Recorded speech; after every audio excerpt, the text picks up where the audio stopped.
What's up? This is Draco. And this is Alicia. And you're now tuned in to OD Podcast. Oh. Period.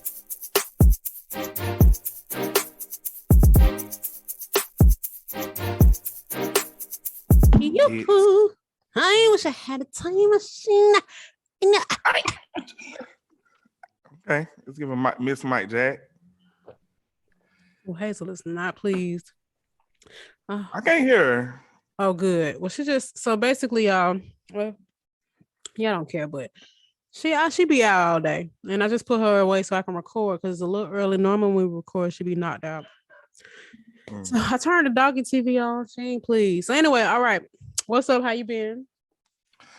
You know what? I'm actually having an amazing week. Well, that's good. What makes it so amazing? I'm just starting to get out of the house more. Actually enjoy living here. Not that I didn't enjoy it before, but taking advantage of it. I've been working, possibly have a new client. Period. And then also I got some more offers or whatever. So things are picking up, which is really good. I'm here for it. Also, my room is about 90% furnished. So I told myself that I was going to start with my room and make my way to the front of the house because it's a lot of space to fill up here. So I'm like, that'll be easy to just knock out. And then me personally, I like to have my room first just because I know that's going to be most of the, where I spend most of my time. Yeah, for sure. You want to be comfortable. Yeah. So all I have to do is put together my dresser and I'm done with my room. Little knickknacks, like little stuff that I want to put on a little shelf in my room and pictures on the wall. But other than that, yeah. So now I can comfortably see my living room because I had to get a lot of boxes out of here. Still trying to get this damn washing machine. I'm ready to just give it away because I want it to go. I need it out. Like I can't even. I don't know. I'm just annoyed with it because it's like, why you hear it for what? Like because you ain't serving no purpose. Well, you can't. How much did you pay for it again? $500. Yeah. $500.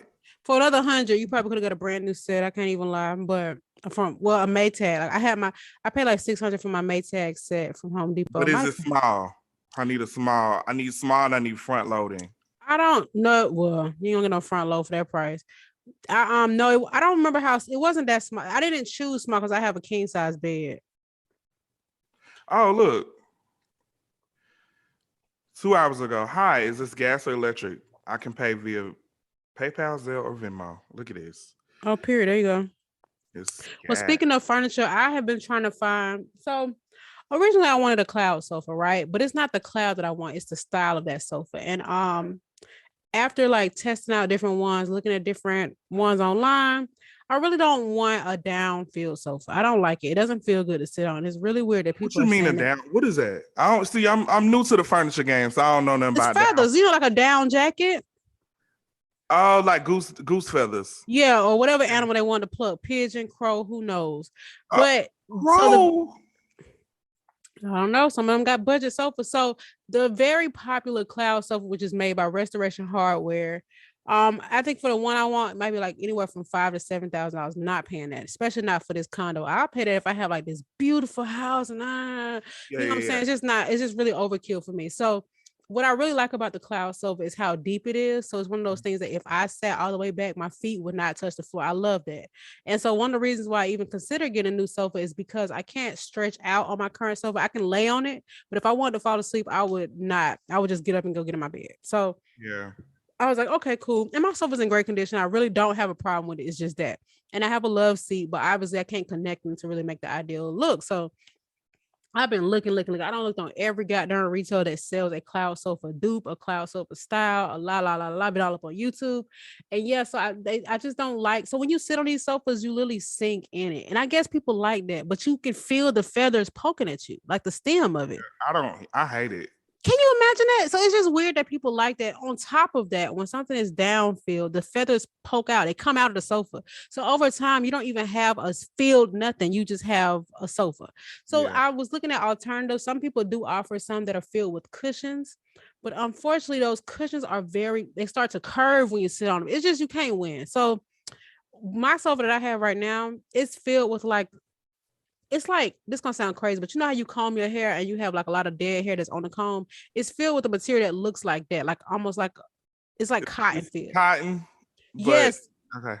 but these other companies, they're not filling it with cotton. They have like a square piece of cushion. So over Okay. time, that will just not look well. It doesn't look good. And also on top of it, the ones that's downfield, you have to fluff them as soon as you get up. Like you see it, and it look like balled up homework. So it's just not cool. And if I'm spending $3,000-$4,000 on the sofa, why would I want to be putting in more work? You know what I'm saying? And Yeah. they peel a lot, so they get a lot of those little lint balls. It's just a lot of things. So anyway, y'all, I was trying to find an equivalent to that, and the thing is, it just does not exist.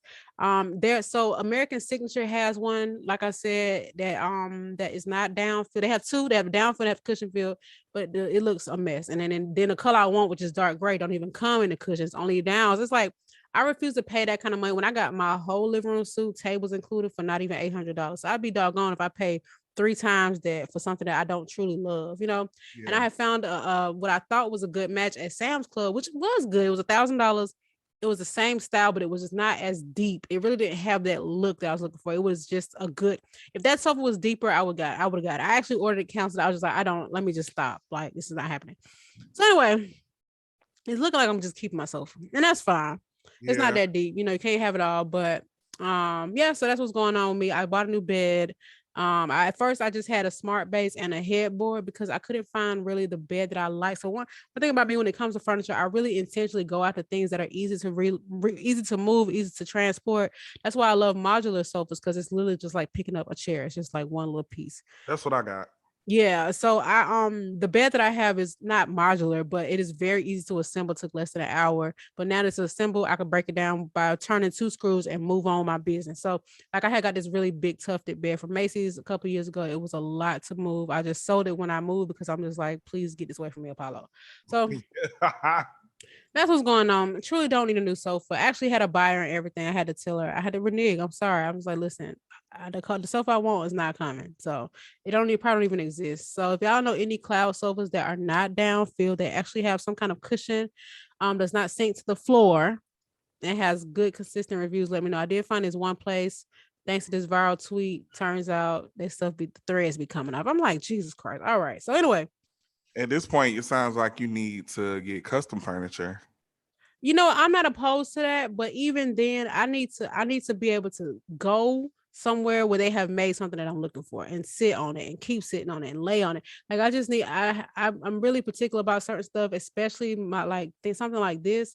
So I need, because it's a lot of stuff online. The problem with online, you gotta get it to your house to find out it's trash. So Yeah. if there's a custom furniture maker out there that has made a cloud style sofa with non-feather filling, then please let me know.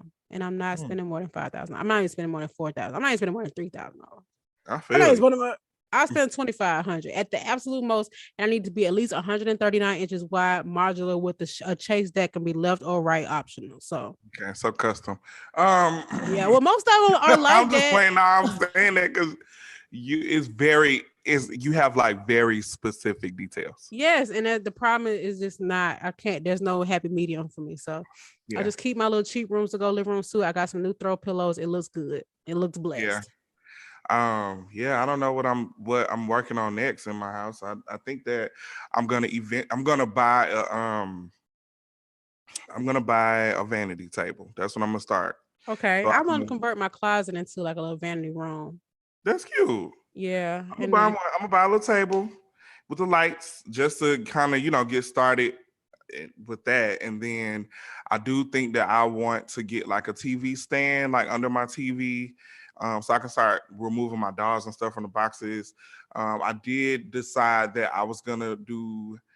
So I've come to the conclusion I'm not really a fan of floating shelves.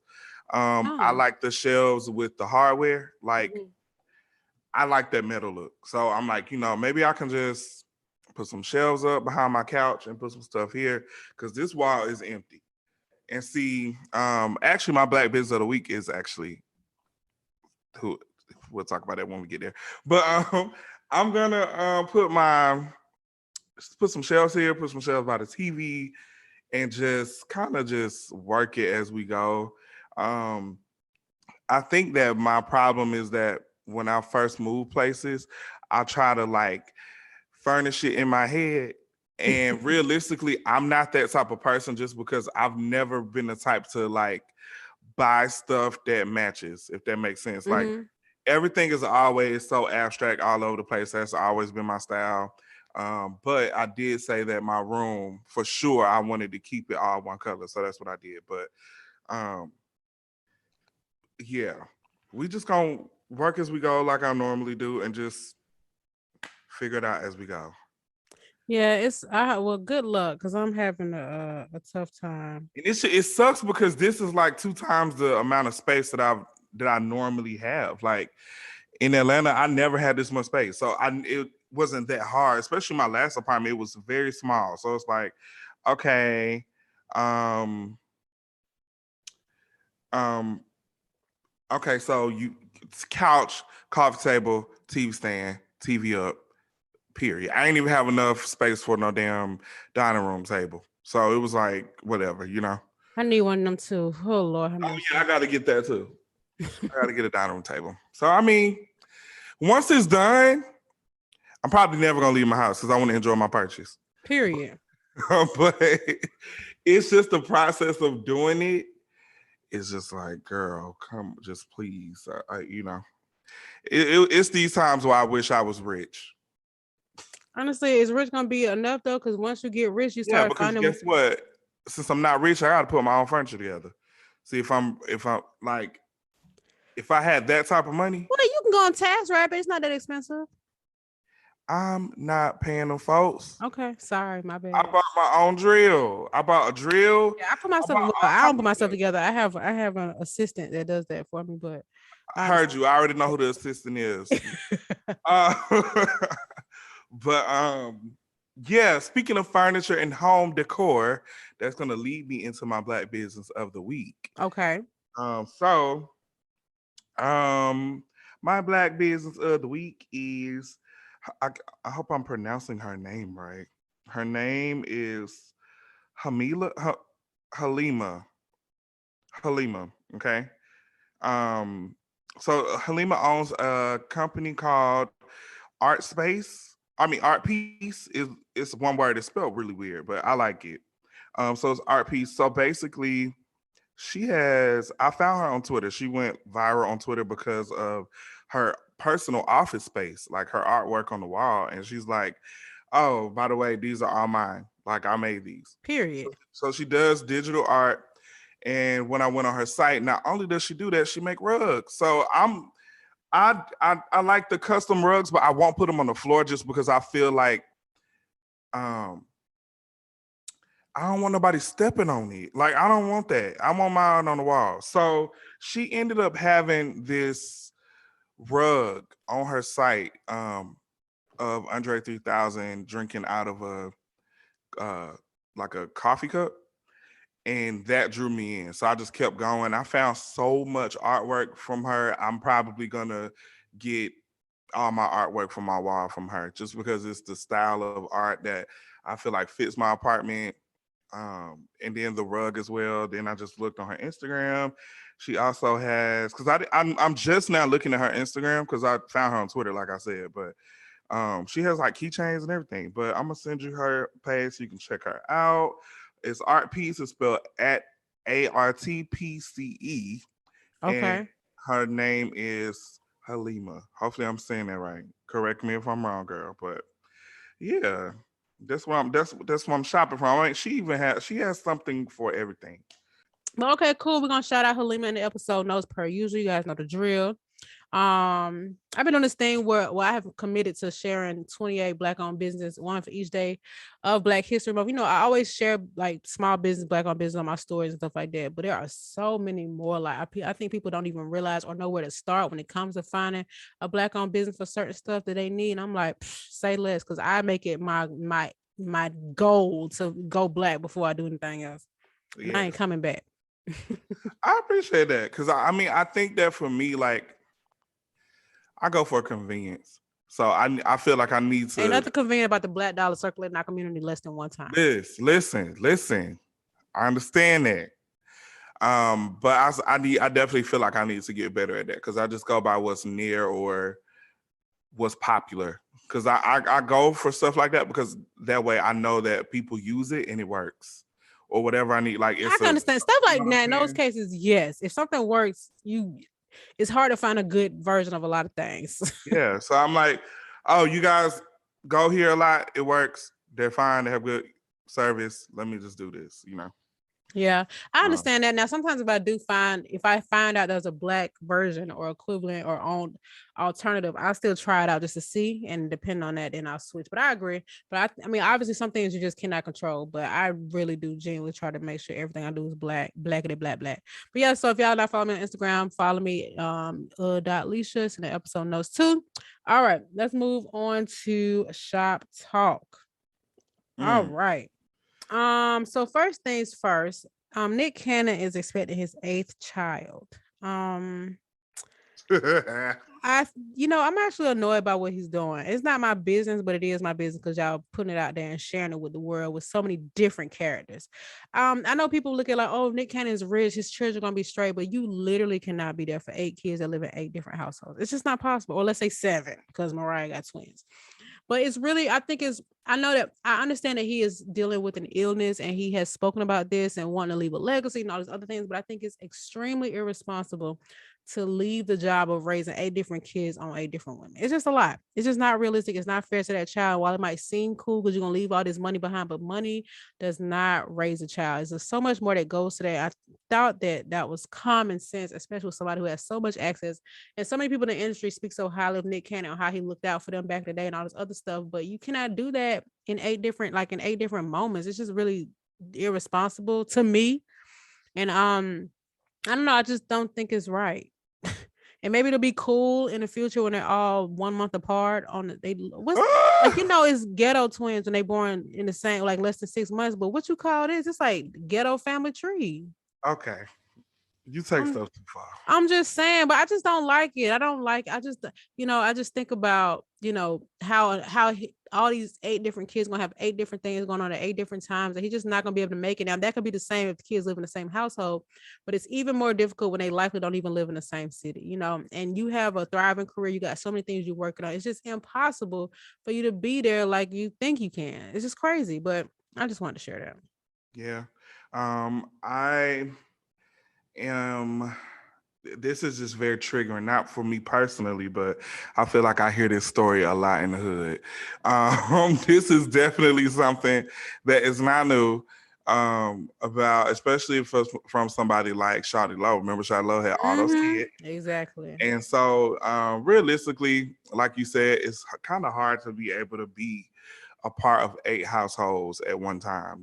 That's a lot. But shout outs to to fathers that do have more than one kid by multiple baby mamas, and they're actually in their kids' lives, because we see how things happen. And by kids' lives, you mean at a birthday party? Yeah, but even still, like, celebrating birthdays, holidays, when they have free time, whatever the case may be. I feel like that's better than nothing, because for me, I didn't have that at all. You know what I'm saying? So I didn't have none of that. And to be honest, me either. So I know my daddy in my life now, but he and I both know we talk about this very transparently. Yeah. So it's like, I can appreciate that. Because even just that amount of effort to even know that, I do care and I really want to see you do good and I want to make sure you're straight. I think that little bit of comfort may seem small, but to a child, that's a lot, because it just knows that that you care for or whatever. I can't really speak on the Nick Cannon thing because he's seemingly doing this on purpose. Well, he is doing seemingly. He is doing this on purpose. So it's kind of entertaining, but then it's just like, okay, when are you going to stop? There are real humans involved. Yeah, when are you going to stop? So Don't know. Things that when I tell you every day I find out that people with money are just weird. Or they just, I don't know. I ain't gonna say weird because I'm not gonna yuck nobody else young, but it's just they do a lot of stuff that is unconventional. Let me just say that. Yeah, I agree. And yeah, I remember hearing a while back that when men, and I mean, this is not to generalize, but when men have a lot of money, it's like that's their way of like showing. It's like I don't know. It's just I don't know. Just stop having men for these men. Stop. You know what I mean? Please. So,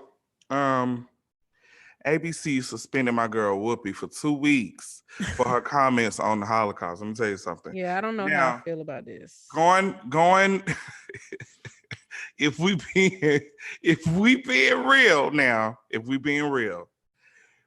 what she said was definitely something worthy of getting suspended for, in my opinion. Okay. Just because I'm all for honest equality. Okay. Thanks. So I do understand that when it comes to Black issues and Black problems, ours get swept under the rug a lot. And so it's very important that we have people like Whoopi and just public figures in general that can speak up in spaces that we can't speak up in. So I respect that. I respect the fact that, she's very open-minded, very outspoken, not open-minded. She's very outspoken and she speaks her mind regardless. However, you cannot say that. You can't I think that, it's, and I understand what she may have been trying to say. I get it. Yeah, I agree. Now, I don't know about suspension though. I don't know. And the only reason why is because there have been worse said on that show by a host and they didn't get suspended. They might have got drugged on social media, but I feel like, I don't know. It's true. And I'm not trying to be biased because Whoopi is Black, because I do think it's wrong to say something with your chest like that when that is one of the oldest, like, story outside of what happened to Black people. That's one of the most traumatizing, horrendous, and oldest stories of like inequality, hatred, racism, white supremacy, et cetera, et cetera. So, I mean, I definitely think that she should be checked, but I don't know. I do understand that people misspeak. I feel like I misspeak on this podcast not often, but I have before several times.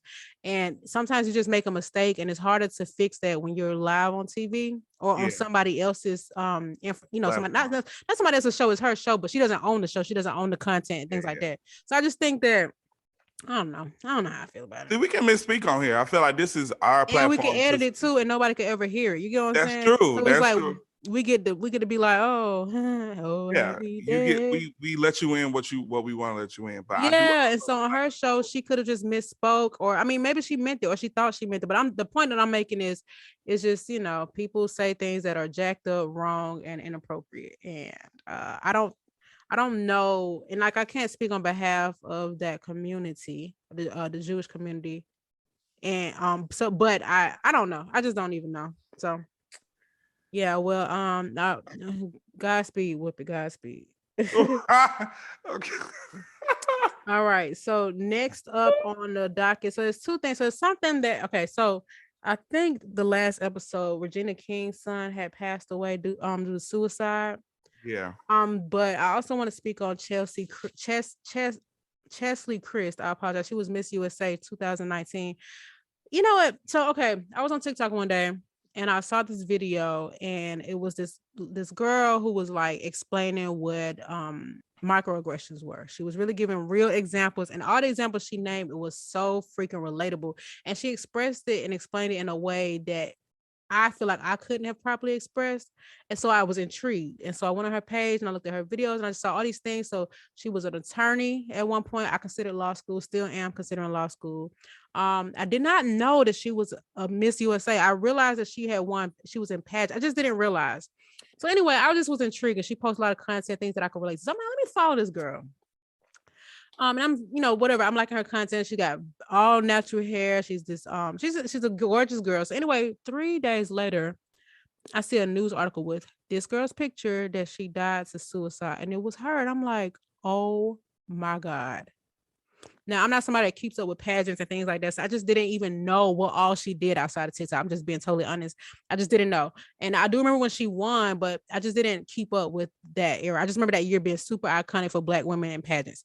So yeah, it just really bothered me. I'm not even gonna lie to you. Like, it really hurt my feelings. I dreamed about it. It was just crazy. And I think it's because I had just found this girl, really like her content. I started following her, and then boom, this happens. And the fact that I even recognized her on this news article, because her image, that's how much I was just on her page. It just was crazy. But according to her mother, she had high functioning depression, which is, a lot of people like, oh, some people were saying that her death couldn't have been a suicide. It was fishy.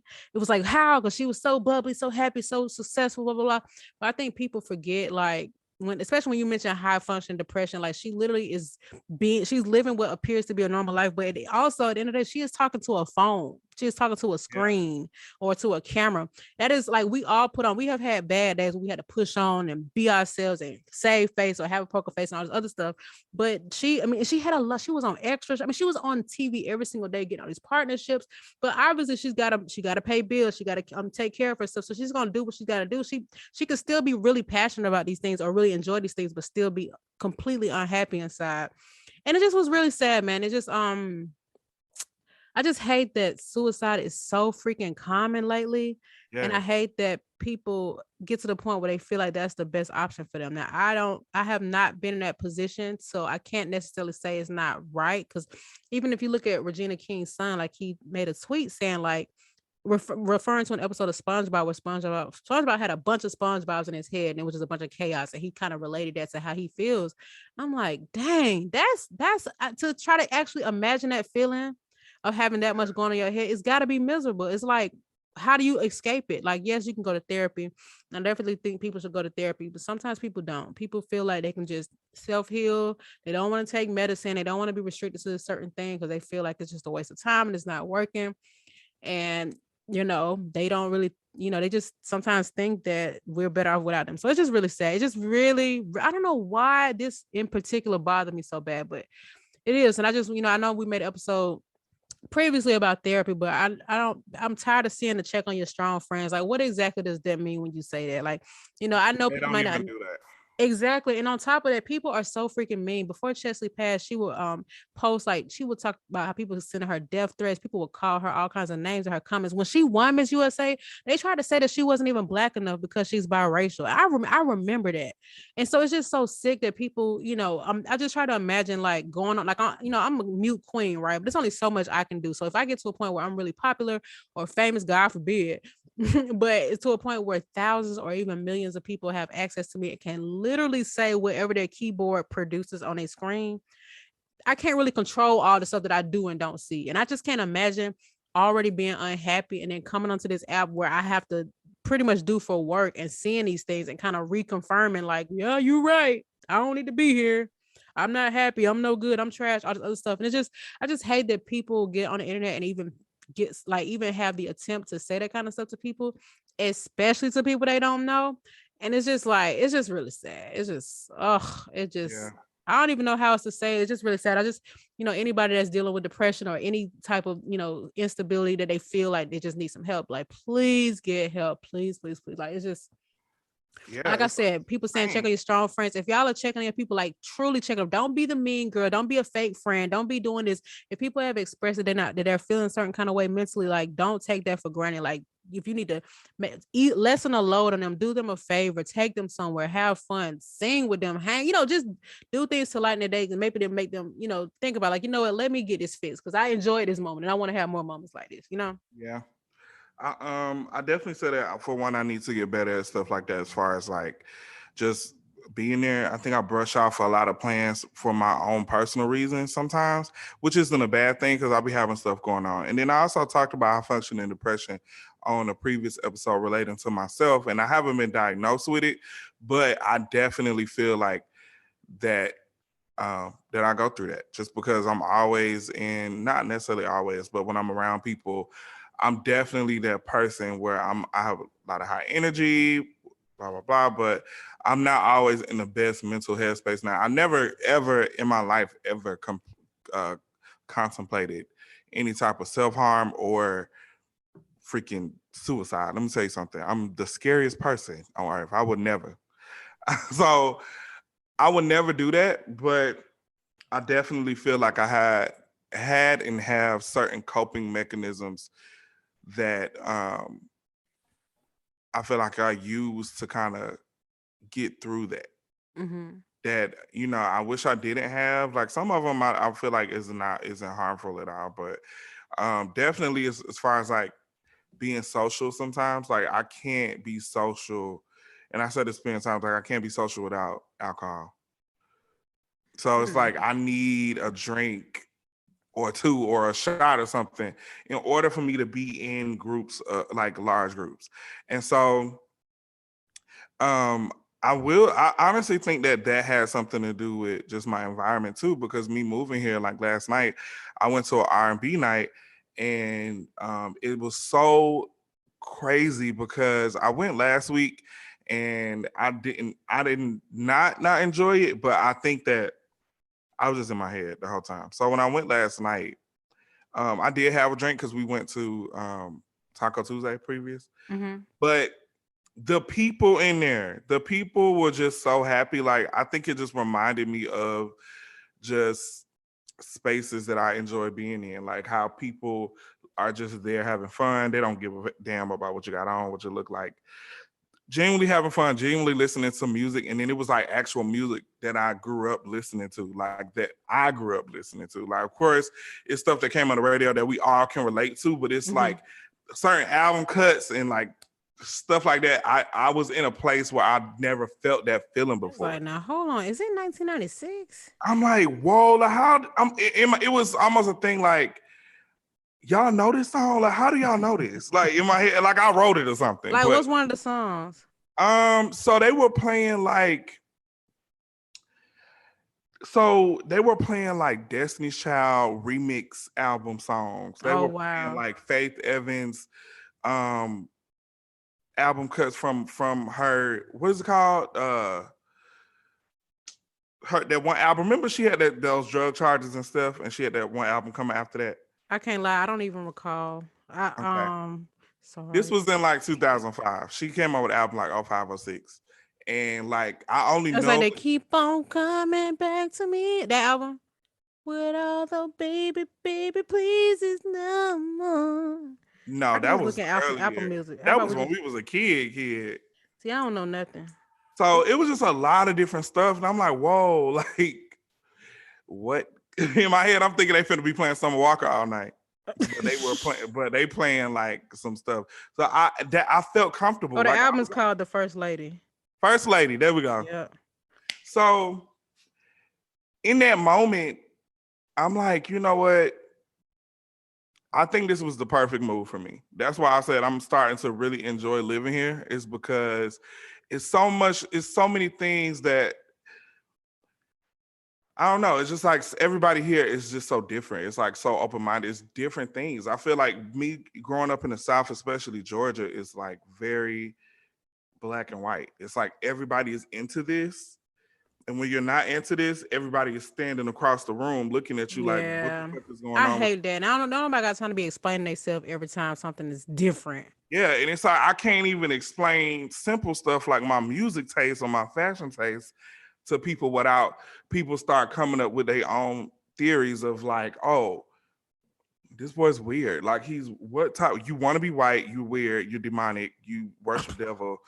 I'm just saying things that people have said to me to my, like, you know what I'm saying? And I'm like, you think me listening to Jamiroquai is demonic? Like how? Yeah. You know People what I'm are saying? very, very, very close-minded. And it annoys me so much because some things that like I think I consider myself very open-minded. Some stuff like, I don't even flinch at. I'm like, oh, okay, whatever. But I think that some people like it's just little things, like things that you do to treat yourself. People are just like Yes. calling you. Somebody People call me pick at me white. for eating healthy. Somebody called me white because I take my dog to doggy daycare when I go out of town. What exactly am I supposed to do? Because they're not coming to your house, clearly. How is that white? That's what I'm saying. I think that people just associate. It's just closed mind. I think it's them not believing that they deserve to do things for convenience That sucks. and associating like having like disposable money as like this super privilege that they can't obtain. So it's really weird. So I know what you mean. It is I mean, I never thought about it being a South thing. I never really thought about it at all, but it's interesting. It's just interesting. It's I just only crazy. say it's a South thing because of just the mentality of like what I grew up around and the people that I grew up around, opposed to me being here. And I still got my Southern mentality. Of course, I just got here, but the people here are like, oh, that's cool. That's fine. Like, though, a lot of times that type of thinking is associated with education. Well, yeah, education. Like a lot of these, a lot of people that are so gullible to believe certain stuff they see on the internet, even some extremists, is always somehow tied to education. So go figure. A mess. At one point, California was recruiting, paying for folks' houses to teach out there. They was not. They was invested in their community. See, yeah, I definitely see the difference. I definitely see it. I don't know. I'm enjoying this. I really feel like I need to learn a lot more and just be out more and experience things, meet new people. But I'm getting there. But I do feel like it's in a way curing my quote unquote depression, because maybe I wasn't depressed. Maybe I just needed to get away, like get out of my environment that I was in. Yeah, maybe. I mean, a lot of times, I mean, at least from conversations I've had with people, a lot of that's the depression is sometimes tied to them like not being able to complete a goal they set out to be. Like it could be financial, it could be like job wise. So you get so miserable that you're unhappy with stuff. So it's okay for that to be what's being healed. So I'm happy for you. I'm glad because you don't got that apartment, and if you break that lease, you're gonna owe some more money. So we don't want that. What? Oh, no, girl, I'm not breaking the lease. I'm not coming home. Oh, I know that's right. Mm-hmm. All right, so we spent some time on Shop Talk, and I want to get into tweets from the streets. This is not a segment that we always have content for, but I got time today. Okay? There you go. I can't wait to hear it. I don't know what it is. There has been this thing that kind of spiraled across most social media apps, and why I say most is because LinkedIn was involved. Okay. Mm-hmm. So I'm not sure if a lot of you guys saw this tweet from this recruiter by the name of Mercedes Johnson, who said she posted this on her personal Facebook. Somebody else reposted it in the tweet spiral. She said, "I just offered a candidate $85,000 for a job that had a budget of $130,000. I offered her that because that's what she asked for, and I personally don't have the bandwidth to give lessons on salary negotiation." A Black woman said this. Okay. When I saw this, I was very offended, okay? Because as someone who has really had to job hop until I realized how much money I'm supposed to be asking for, it's really hard to get the money that you deserve, your work deserves, without, having someone telling you outright how much money they make. And it's all the rest of it is a guessing game. And this took off all over social media because number one, she's in Atlanta. So it's a lot of Black people, a lot of Black women, a lot of Black professionals who she probably communicate with. And this person she was interviewing with, who freaking knows? But the company she worked for definitely reached out to me several times. So let's just say that. But first things first, there's a huge pay gap between not only men and women, but Black people and white people, especially Black women and white men. And it's really disheartening to see a recruiter post something like this so publicly, thinking she ate. You know what I'm saying? It's like, what did you think? It's just, I don't know. I think she thought that people were gonna be like, "You right, girl. You like I always tell people, you get what you ask for, not what you deserve." But I don't say that in a way of saying you ask for $20,000, you get $20,000. My point is, you need to learn how to negotiate properly to make sure that you get the money you deserve. And I think that's what she thought she was doing. So anyway, it was all over social media. She did lose her job, and you know what? Deservingly, yes, she did. I'm sorry, she should have, because number one, you don't come on social. Number one, let's two things. She made a post on the same account about what appeared to be this job, stating the salary range, okay, and asking for people to apply. But she said that she didn't have the bandwidth in that call to give somebody lessons on salary negotiation, but you had the bandwidth to tweet this on social media. And then you have a business where you supposedly coach people on how to get into tech or how to negotiate jobs, things like that. And as somebody who literally do job interviews for fun, it takes 3 seconds. Like, it takes 3 seconds to tell somebody what the salary range is. Mm-hmm. I remember one time I was going for this senior analyst role, and I asked for like $65,000, which in my mind was, yes, that's good money because I wasn't making $65,000. And the guy Yeah. was like, "You mean 72?" I was like, "Oh, okay, we can do that." And now looking back, that ain't even enough. But I'm just saying, like, if that recruiter would have never told me that, I would have taken this job happy for this pay and doing work that was worth so much more. And guess what would have happened? As soon as I found out somebody was getting more than 65,000, I would have been ready to quit.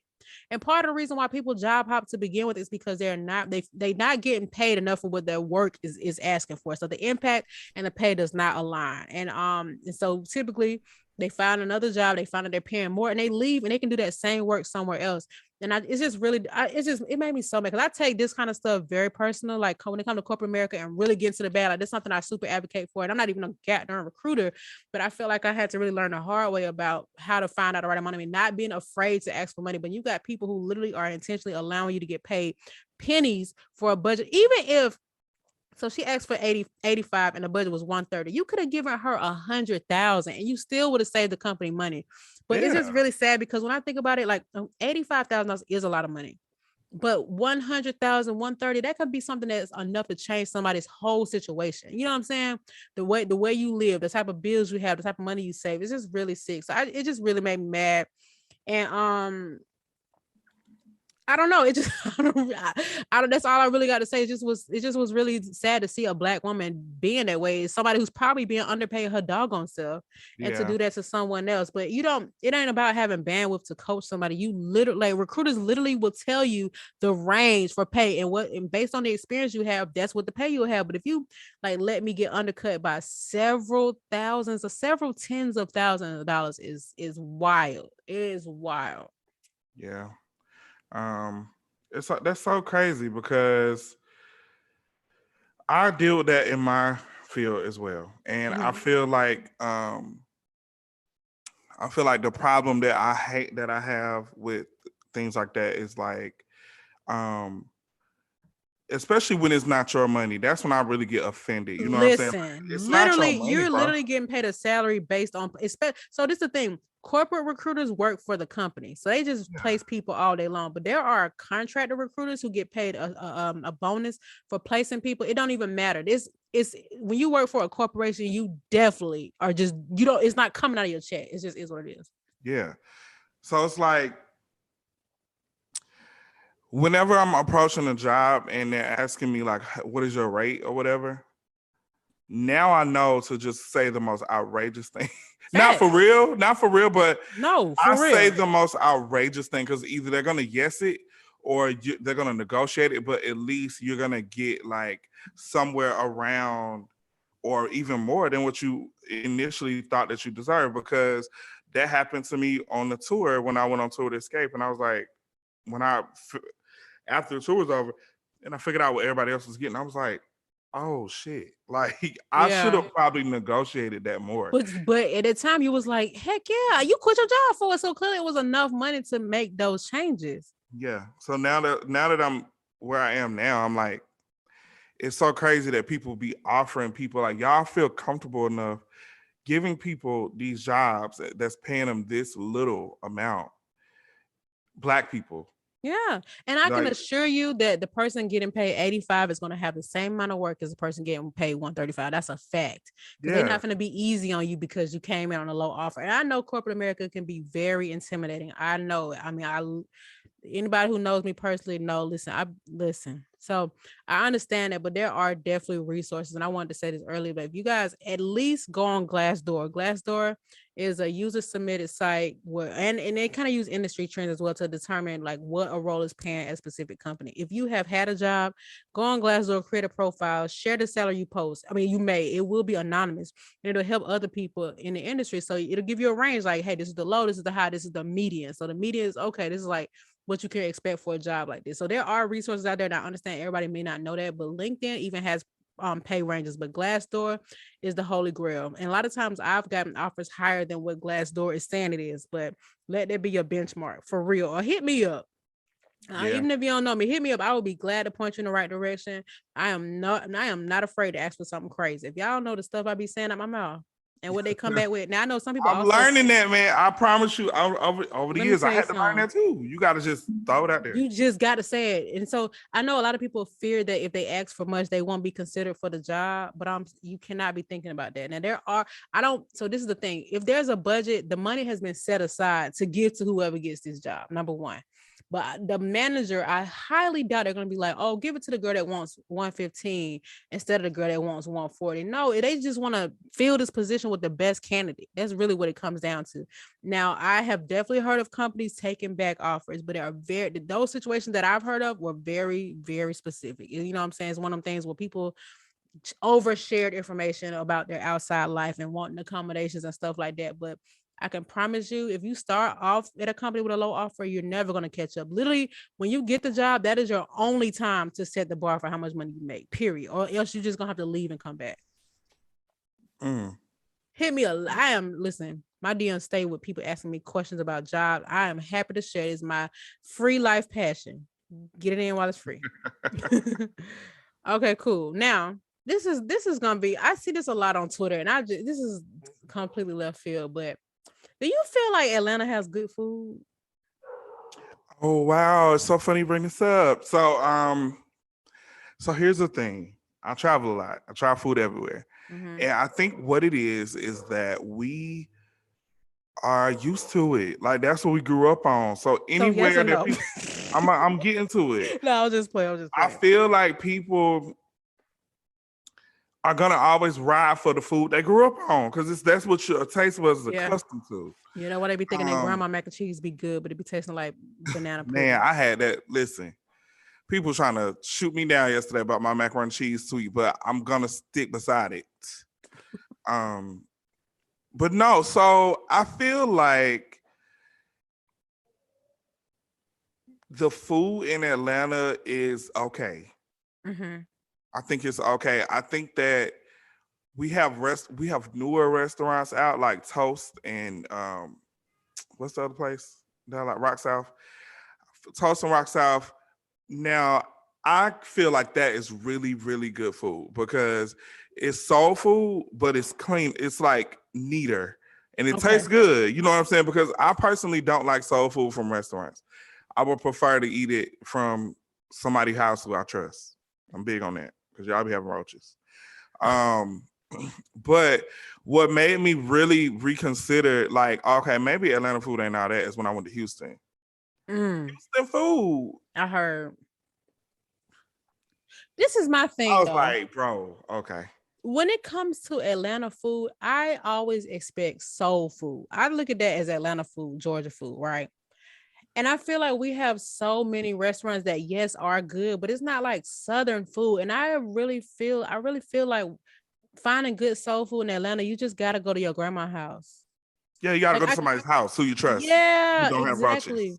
And so I don't think our food is nasty per se. I do think we have a lot of good restaurants, but like places like Toast and maybe even Rock South, okay, cool. I really don't consider like Southern food. I just look at it as like food. Yeah. I mean, I get that. Is that making sense? I guess like, a lot of people when they tour to Atlanta, they think that Mary Max is gonna be that girl, which is weird because I've had a good experience at Mary Max before, but I would not recommend that for soul food. But I guess I'm just saying, when I look for food, if I was out of town, I was coming to Atlanta, I would be looking for soul food, but I just don't think a restaurant has that. It's like one place might have good mac and cheese, one place might have good shrimp, one place, you know what I'm saying? But it's no place that I'm just like, when y'all come to Atlanta, I'm just gonna tell them to go to American Deli. Like I don't really know where else to send them.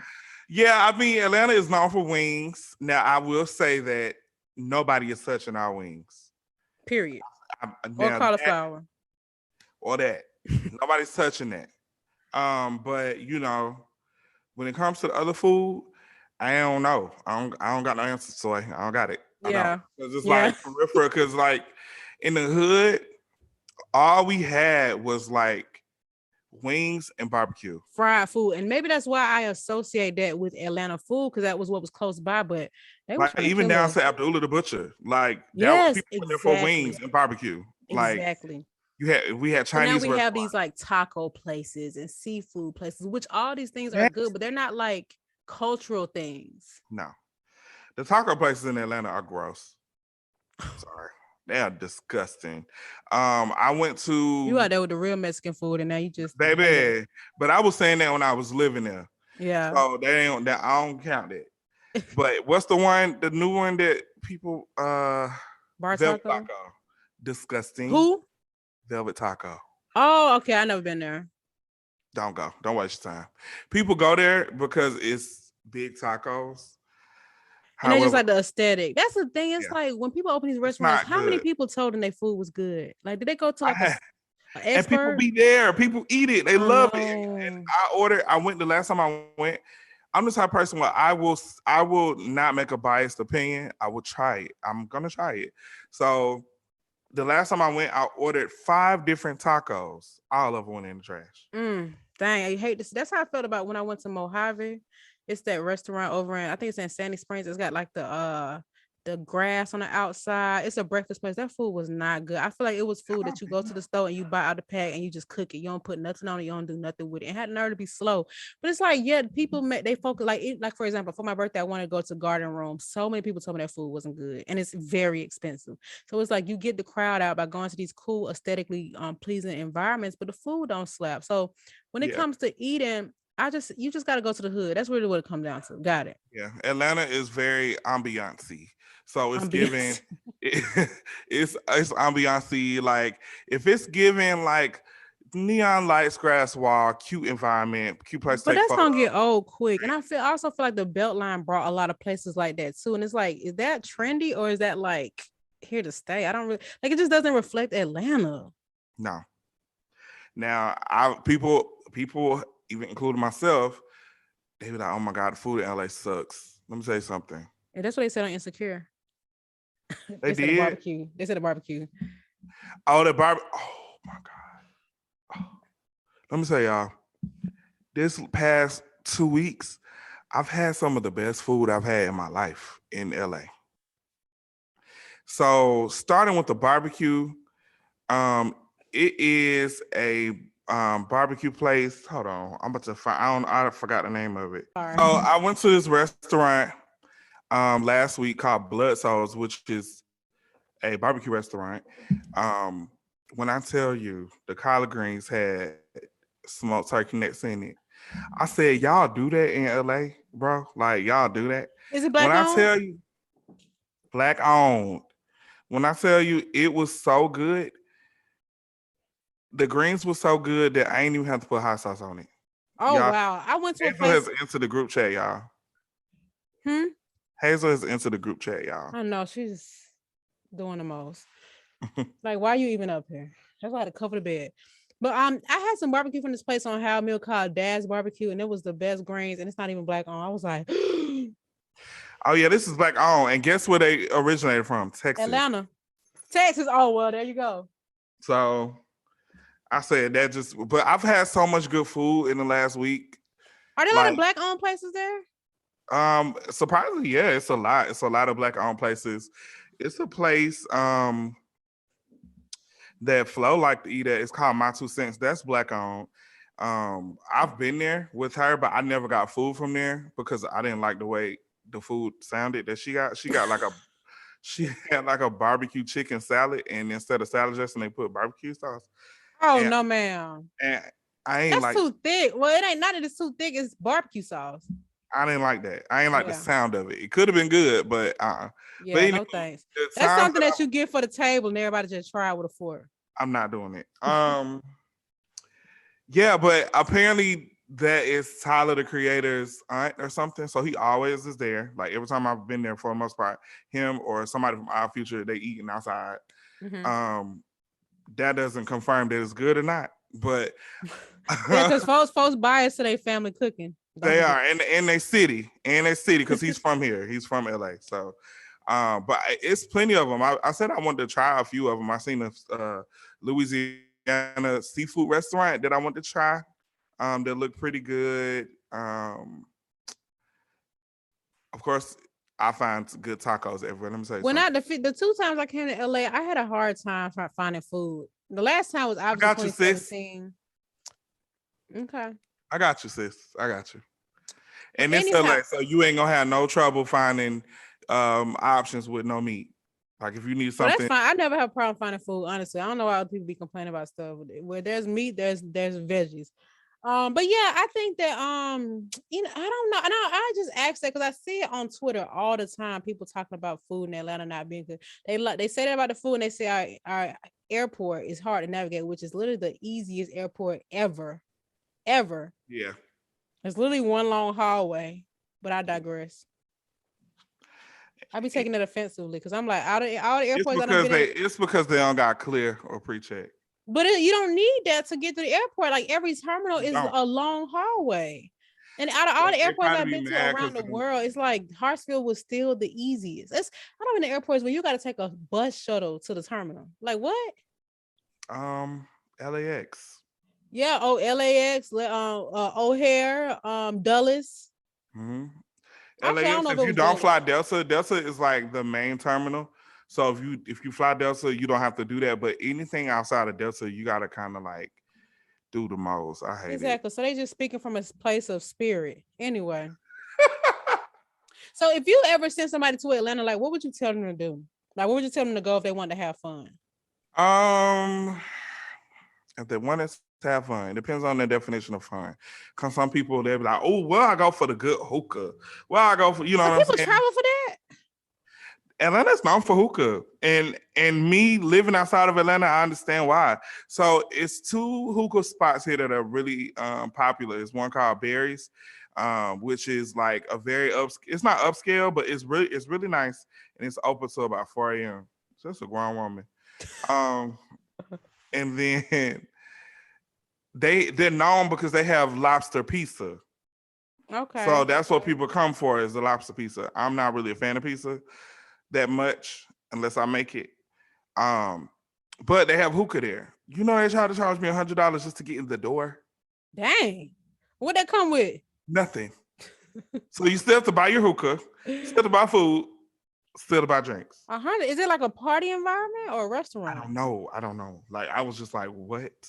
So then another spot, Hollywood hookah, people go there a lot. It was $50 to get in there, to get in the door. How much is hookah normally?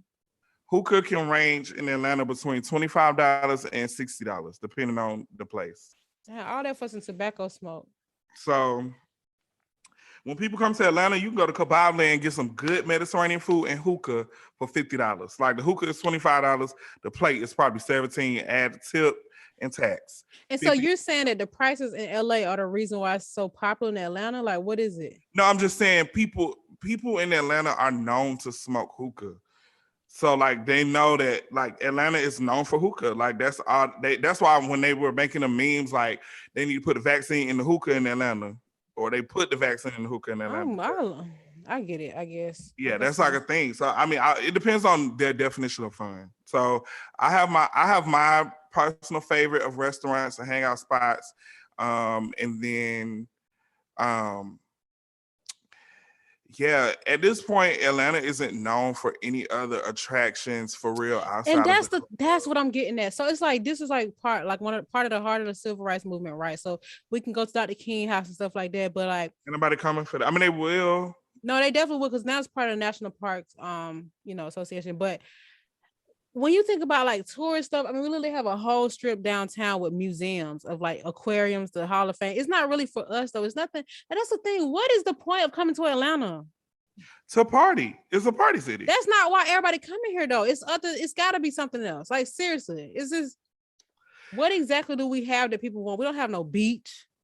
We definitely don't want to go to the lake. You, it's the party scene. We're probably besides Houston, we're one of the only cities that have nightlife dedicated to just the Black community. So you're saying that every person that visits Atlanta is coming to party? Not every person, but like the Black people that come, they appreciate the fact that we play Black music, current Black music in the club. They appreciate that. I live here. You live there because up until recently, it was affordable, and that's where we were from. Because I'm just like, I don't know what I love. But that's another reason why everybody, like, even like a lot of the people that I know personally are leaving because now it's too expensive. It's getting up there. So it's like, oh, I don't have no reason to be here. Yeah, that's what I'm saying. I'm not convinced, honestly. And I mean, I'm okay with what I'm paying because I'm locked in. But yeah, I just don't see the point of staying here besides I am so grateful for the blackness that we have here. And I mean that from the bottom of my that's heart. what it is. It's the culture. And I mean that by for. just being able to find friends. I don't care about like the party and all that, not even the restaurants, but it's like, what else is there to appreciate about being Nothing. here? Yeah. And I don't even want it to sound like that because I mean it's a lot of stuff to appreciate in Atlanta, but realistically, people are not coming there for that. They're not coming there for that. They're coming there, like I said, because one is majority Black people and the nightlife. And this is why I've been thinking about moving out west. And I remember when I was in California, my roommate, her family's from Tucson, Arizona, and I was telling her mother that I was thinking about buying a house, and she was telling me to buy a house in Tucson. And I was like not opposed to it. I remember at the time I was seeing houses equivalent to what I paid for my condo, and now them houses 3-4 times that. It's crazy. So I was talking to another friend who has a property here and in Arizona in Phoenix. Oh boy.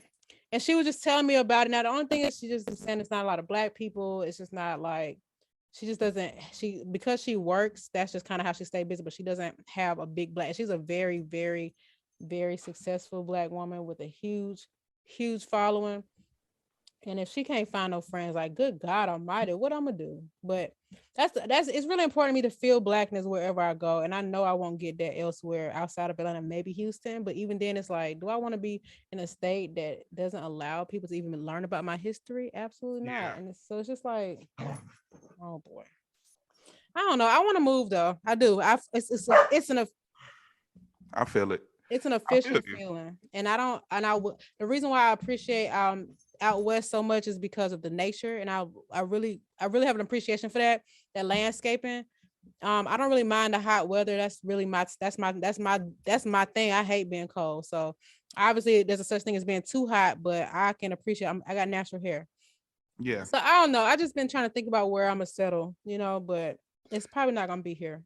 Yeah, definitely appreciate the landscape in California and the scenery and the nature. And I appreciate how, I don't like the fact that downtown is so dirty. I feel like they're doing things to clean it up, but the way that they're going about it isn't ethical. Yeah. So it's like they're cleaning it up, but it's like, all right, we just finna scoop all these homeless people off this street and move them like 5 streets over. Atlanta did the same thing when it's time for the Super Bowl. Yeah, I don't like that either. So it's like, whatever. But outside of downtown or just outside of the city or whatever, I feel like LA is just, it's fire. Like I feel like. See, and California, I would rather move outside of LA, like an outside city. I wouldn't even want to be in LA County. Like I want to be like. Oh no, girl, you tripping. Now you could do like Glendale or Burbank. Now that's cute because you're still accessible to everything. And then I just don't want to be in the middle of where like it's just a lot going on. Like that's what I'm saying. Glendale or Burbank is very quiet. Like people move there to chill. Now, if you want to chill far all the way back, you go to Woodland Hills. Woodland Hills is where people go to raise families because it's very quiet. It's one exit away from Calabasas. The price in there isn't that bad or that much of a difference from downtown. But it can be, it's not even that far to me. Like, I'm looking when at there's no traffic, when it's no traffic, it's like 35 minutes from downtown. But traffic is like, but would I ever have a reason to need to come to downtown LA? Probably not if I have a job. That's I mean, that's what I'm saying. See, me, doing the type of work that I do, this is perfect for me because I walk to work. Like whenever people have shoots and stuff, I literally walk. I get my wagon and walk to work. Okay, you better walk that wagon.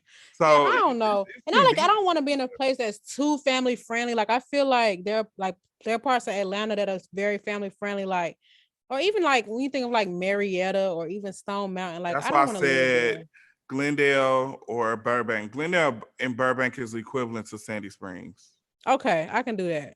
Sandy Springs is a good mix of both. There's a Glendale, Arizona too. Woodland Hills is probably equivalent to Alpharetta. Okay, no thanks. I'm gonna be outnumbered. Ain't nobody got time for that. No, but you know what's so crazy? It's a lot of black people out there. What's You said that enough? about Phoenix. So here's the thing. Okay, so a couple things that I had to put in perspective. For one, I went on MLK weekend. Now I don't know if that made a difference, but I also was downtown Phoenix the whole time, and I did go to Scottsdale. Scottsdale, which is the Beverly Hills of Arizona, by the way. Yeah, like I went to Scottsdale. It was black people out there. So I don't know. And then I was like reading the stuff that Jerron said, but in my head, I'm like, boy, you graduated school how long ago? Yeah, I'm but pretty you sure it's think that more black people migrated to Arizona? A lot of black people have migrated there from Detroit and in the Well, Bay they're Area. not doing the census. And even somebody I know that lives there now said the same thing. She's like, it's not. And my dog is being very chaotic. I'm sorry. But yeah, she said it. And another one of my friends who said she knows 2 people who live out there and they said the same thing. So I don't know. It's given not enough black people. To me personally. The thing is, there are black people. They're just not a lot. So it's just, I need a great amount to have options to choose from who's going to be my friend and who I'm going to network with. Hey, sorry, girl, you need to go to DC then, because you're not. Where you going to find I actually black did people consider. At? Yeah, I actually would gladly move to DC. I would love. I think it's a good mixture of weather. It's just, it's also very expensive, but I'm okay. The price. I mean, I'm not okay with the price. Let's be very clear. But if I sell my property, I think I can have a good head start. Yeah, it's not really nowhere for real in the United States that is gonna have black people at the amount that we see them besides the South. Yeah. They never left the South. It's like, if you think about all the states down, Florida, Georgia, Alabama, Tennessee, Mississippi, Louisiana, all these are like black. In my head, I think of black people when I think of these cities. Now, of course, places like Mississippi are majority white, believe it or not. Oh, really? Yeah. And Georgia is too. It's just that Georgia is too, but I think the cities that are popular, like Atlanta, not Athens, Atlanta, Augusta, and Albany. I get what you're saying. A lot of black people are in those areas, but outside of that, you and I both know that's it. Yeah, and I think that's just gonna be the case anywhere you go, unless you go. But see, LA is like, what I appreciate about it is it's not quite like New York, but it's similar in a way of that it's so many different cultures here. So it's a lot of black people here, but it's also a lot of melting pot. Yeah, I love and that. I can appreciate that. And I'm not looking for like the city to be black necessarily, but I just don't want to not have anybody relatable. Like I always say, I felt like about the Bay Area, I just didn't have anybody relatable, and it just was tough because you went in Oakland. You need to take your but that's my point though. Now I got to go to this specific. I'm just saying, like in Atlanta, I have several options of finding somebody. Yeah. And so I just don't want to, obviously, yes, Oakland, but then the company I'll be working for 9 times out of 10 won't be there. It'll be about an hour away. So it's just so many things to consider that, whatever. It's not something I got to decide on right now, but I just want to be amongst people that I would be around, not just black people, but black people like me. I agree. Okay, I can understand that. So y'all let me know. Let me know y'all black friends in each state. Now all I gotta do is say hey to me and I'm gonna know exactly what I need to know. Anyway, let's wrap this episode up, child. My dog is not letting up. She's being very chaotic because I'm not giving 100% of my attention to her, so she's disturbing the peace. Yeah, she is a kangaroo. She's a deer or something. Hey, no. She like, you got me effed up. All right, y'all. It's been another episode of OD Podcast. Holla at your girl. Holla at your world and holla at Hazel. Look at her.